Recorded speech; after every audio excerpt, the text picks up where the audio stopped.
Well, for more than 40 years, many major news or current events happening in North Texas were captured, if not immortalized, by former Dallas Morning News staff photographer David Wu. Wu who?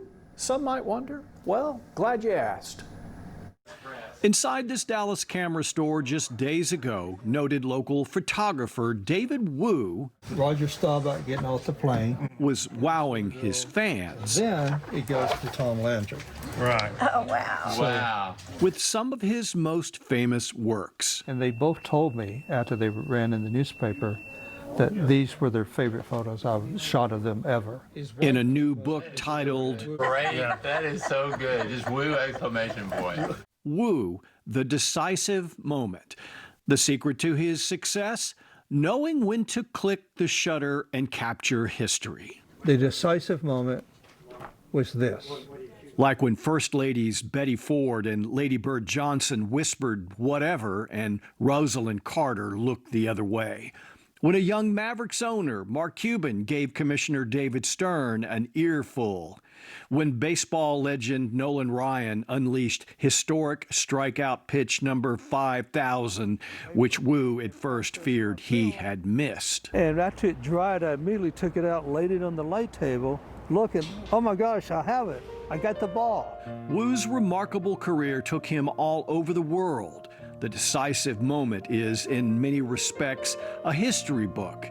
Candid photos and portraits of newsmakers and watershed moments of the past 40 years throughout Texas and beyond.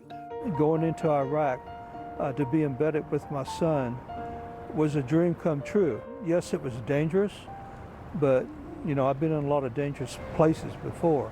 Like documenting the Israeli-Palestinian conflict, not this year, but when bloodshed erupted decades ago.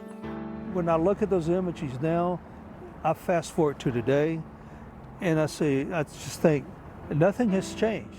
Nor have political tensions since 1979 when Wu took his favorite photograph of Lawrence Brewer of Dallas picking up the hood dropped by an elderly Ku Klux Klan leader at a rally in Dallas. And the saying, a photo's worth 1,000 words, this was worth a lot more than that.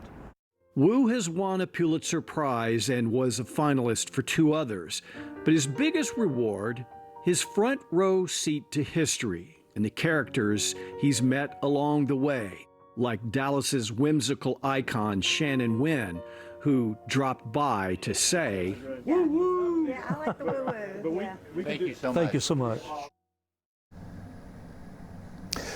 Wu retired back in 2018. His next book signing is January 15th at the Dallas World Aquarium from 12 to 4. He's a great guy.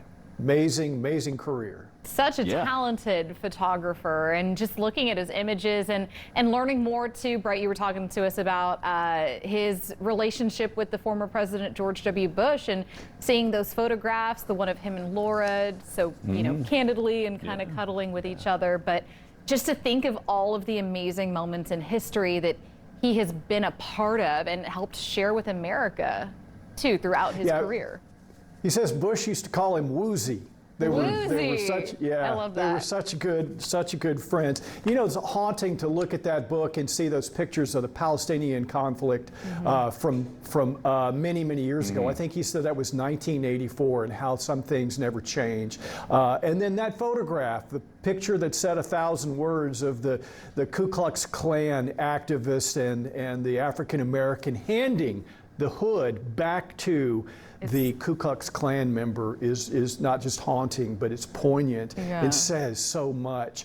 He captured that photograph, and his whole story on how he got it is amazing. It's a great book. It's chilling to see all those images that are so famous. And to hear his stories behind the stories, pretty amazing. Oh yeah, and you know, he's just such a legendary guy. We thank you, Brett, for helping share his story for people watching who may never have heard of him or may never have known about him. So thanks, Brett, for sharing that story.